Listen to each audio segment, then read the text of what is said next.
Hello दोस्तों, मैं हूं हिना। कैसे हैं आप सबको मेरा सलाम नमस्कार। और मैं बिल्कुल ही बढ़िया हूं। तो आज है 28 ऑफ मार्च, यानी कि लास्ट संडे ऑफ मार्च। तो इस दिन क्या है स्पेशल यूके में? इस दिन आज से शुरू हो रहा है डे लाइट सेविंग। अब आप सोचेंगे डे लाइट सेविंग क्या है? तो डे लाइट सेविंग में यूके में क्या किया जाता है, घड़ी को 1 घंटे और आगे बढ़ा दिया जाता है। यानी कि जब रात को जब घड़ी में 1 बजता है तो उसको बढ़ा के उसको 2 बजे कर दिया जाता है। तो अभी आप सोच रहे होंगे कि ये घड़ी 1 घंटे आगे बढ़ाने का मतलब क्या है। तो होता यूं है कि जैसे ही लास्ट संडे ऑफ मार्च आता है तो उस दिन जैसे ही घड़ी में 1 बजते हैं तो ऑटोमेटिकली घड़ी के कांटे को और आगे बढ़ा दिया जाता है, उसे कर दिया जाता है 2। तो उस दिन सनराइज बहुत थोड़ा 1 घंटे लेट होता है। और उस दिन क्योंकि सनराइज जब लेट हुआ है तो उसकी वजह से सनसेट भी लेट होता है। तो जब सनसेट लेट होता है तो उस टाइम दिन में काफी, इवनिंग में काफी लाइट रहने शुरू हो जाती है। और ये जो मार्च में जो ये डे लाइट सेविंग टाइम जो शुरू हुआ है, ये इसको समर टाइम भी कहते हैं।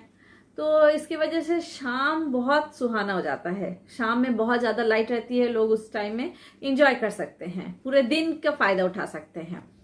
तो ये जो डे लाइट सेविंग जो मार्च में शुरू हुई है, ये अक्टूबर के एंड तक चलेगा, यानी कि अक्टूबर के लास्ट संडे तक चलेगा।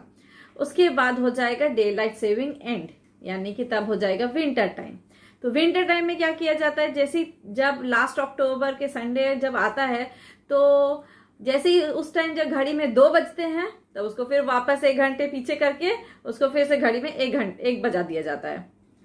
तो इससे उस टाइम क्या फायदा होता है? उस टाइम ये फायदा होता है कि मॉर्निंग का टाइम में आपको ज्यादा सनलाइट मिलता है, क्योंकि यहाँ पे दिन काफी छोटे हैं। जब विंटर शुरू होता है तो दिन काफी छोटे हो जाते हैं, तो आपको अपनी सारी डे लाइट को यूज करने के लिए कोई ना एक मैकेनिज्म यूज करना पड़ेगा। तो इन लोगों ने ये सोचा कि क्यों ना घड़ी को ही थोड़ा आगे पीछे कर दिया।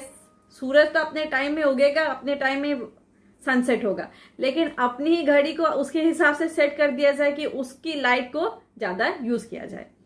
तो ये हुआ, मार्च से अक्टूबर तक डे लाइट टाइम यूज किया जाता है, यानी कि day light time starts summer time. और जैसे ही अक्टूबर आता है, अक्टूबर एंड, वहां से डे लाइट टाइम एंड्स। तो अक्टूबर के एंड से फिर मार्च के एंड तक डे लाइट वहां तक खत्म हो जाती है। तो इसका, मैं एक इंडियन हूं, मैं जब यहाँ आई तब मेरे को इसका एक बहुत बड़ा इफेक्ट पता चला। तो जब मैं यहाँ आई थी तब था जुलाई का महीना। तब इंडिया और यूके के बीच में डिफरेंस था 4.5 घंटे का। और जैसे ही अक्टूबर बीता तब हो गया इंडिया और यूके के टाइम डिफरेंस 5.5 घंटा। तो समझ ही सकते हैं, क्योंकि तब डे लाइट टाइम स्टार्ट था, जो कि अभी मार्च से शुरू हो गया। तो डे लाइट अभी आज से यूके और इंडिया के बीच में हो गया है टाइम डिफरेंस गैप 4.5 घंटे। और अक्टूबर के बाद ये जो टाइम गैप होता है वो होते हैं 5.5 घंटे प्लस, क्योंकि इंडिया अहेड ऑफ टाइम है यूके से, तो +5.5।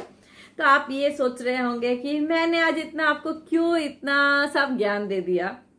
तो मेरा आज एक दिन आपके साथ ये शेयर करने की बहुत दिनों से इच्छा थी कि ये टाइम का जो कॉन्सेप्ट जहां से आया है उसके बारे में आपको थोड़ा बताया जाए। तो ये टाइम का कॉन्सेप्ट आया है लंदन के ग्रीनिच ऑब्जर्वेटरी से। तो मैं कुछ महीने पहले वहां गई थी और मुझे बहुत कुछ समझने को मिला, बहुत कुछ जानने को मिला। तो मैंने सोचा क्यों ना आपको उसकी एक टूर पे ले जाया जाए।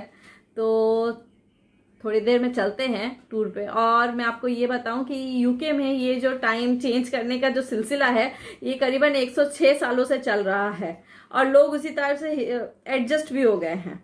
शुरू के कुछ दिन बहुत दिक्कत लगता है, सुबह उठने में दिक्कत होती है, आलस ज्यादा रहता है कुछ दिनों में, फिर वो अपने आप टाइम के साथ एडजस्ट हो जाता है। तो इसके पहले कि मैं आपको टूर पे लेके जाऊं, जिसने भी मेरे चैनल को सब्सक्राइब नहीं किया है वो पहले मेरे चैनल को सब्सक्राइब करें। और चलिए अब हम चलते हैं हमारे ग्रीनिच लंदन ऑब्जर्वेटरी के टूर पे। रॉयल ऑब्जर्वेटरी ग्रीनिच की ऑब्जर्वेटरी का एंट्रेंस। और ये जो ग्रीनिच ऑब्जर्वेटरी है इसका पहले नाम था हैम्पस्टीड हाउस। जो यहाँ के सबसे पहले एस्ट्रोनॉमर हैम्पस्टीड के नाम पे वो हैम्पस्टीड हाउस था। और ये रॉयल ऑब्जर्वेटरी के जो डिज़ाइनर हैं, जो आर्किटेक्ट हैं, उनका नाम है क्रिस्टोफर रेन। क्रिस्टोफर रेन वो वही आर्किटेक्ट है जिन्होंने लंदन में सेंट पॉल्स कैथेड्रल को भी डिज़ाइन किया था। तो इसका भी श्रेय क्रिस्टोफर रेन को ही जाता है।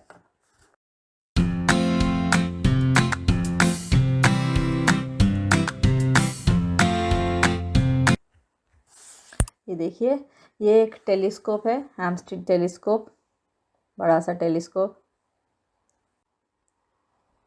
तो ऑब्जर्वेटरी में सबसे पहले काम क्या होता था? तो जब पहले के ज़माने में जब लोग शिप से ओशंस में जाते थे तो उनके लिए टाइम मैनेज करना बहुत दिक्कत था।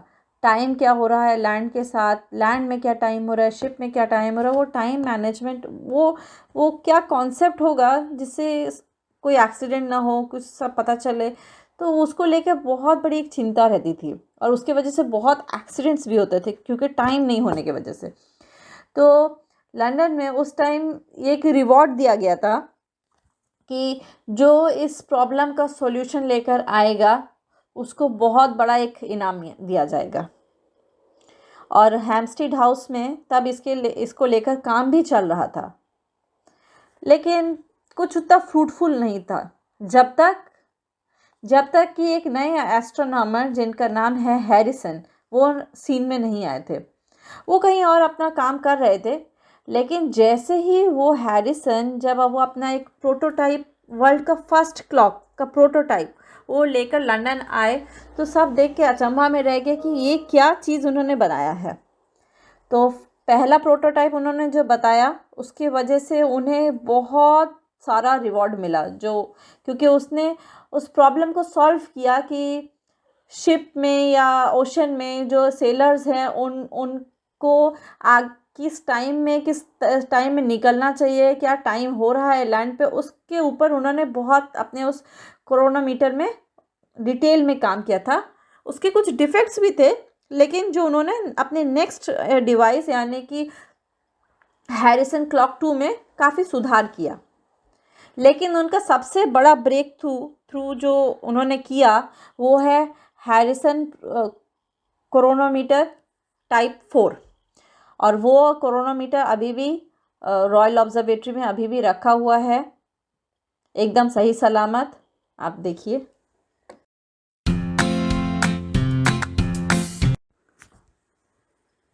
हैरिसन के बाद जिन्होंने सबसे बड़ा ब्रेक थ्रू किया अभी मॉडर्न डे क्लॉक में, वो थे बर्गीज ने एकदम पेंडुलम क्लॉक का इन्वेंशन किया, जो कि अभी भी वहाँ पे है और एकदम करेक्ट टाइम बताता है। आप देख सकते हैं एकदम करेक्ट टाइम, जिसमें कि आवर्स के नीडल्स हैं, उसके बाद मिनट्स के नीडल्स हैं, और साथ ही साथ सेकंड्स के भी नीडल हैं।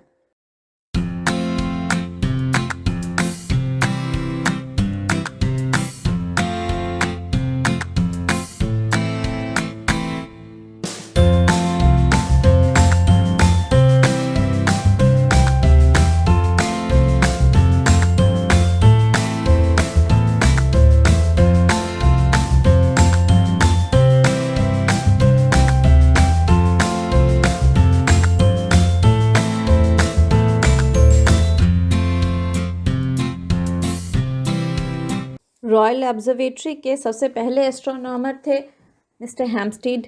उसके बाद जो नेक्स्ट एस्ट्रोनॉमर यहाँ पे आए वो थे, आप उनको जानते हैं, कैप्टन कुक के नाम से, जिन्होंने ऑस्ट्रेलिया की खोज की थी। तो वो भी इसी एस्ट्रोनॉमर का काम करते हुए इस रॉयल ऑब्जर्वेटरी में उन्होंने काफ़ी अपना टाइम बिताया।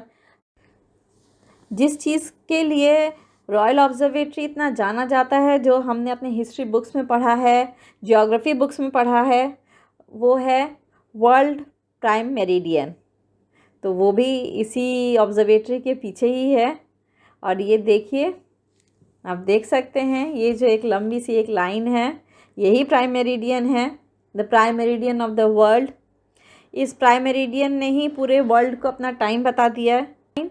यही बेस लाइन है।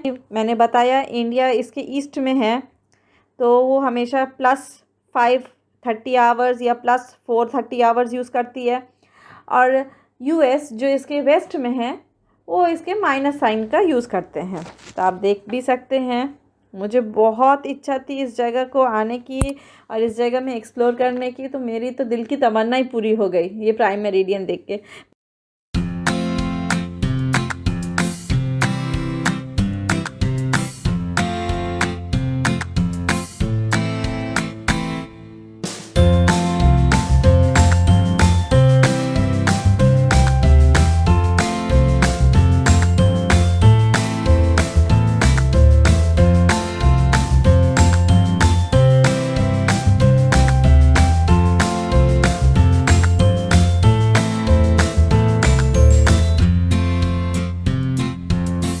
मुझे तो बहुत ही मज़ा आया, बहुत ही मज़ा आया।